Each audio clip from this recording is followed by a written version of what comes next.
মালামাল হচ্ছে একটা ইফতার মাহফিলের জন্য দিচ্ছি আমরা।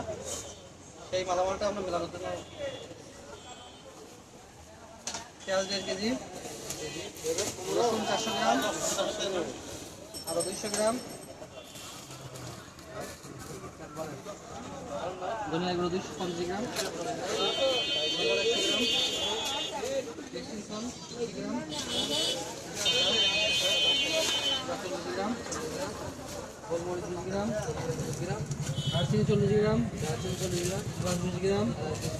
এখন 2টা,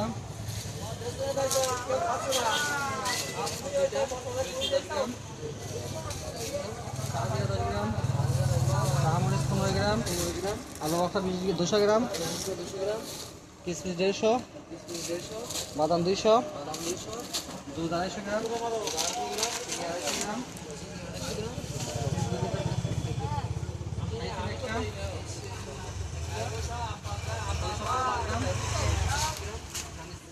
একটা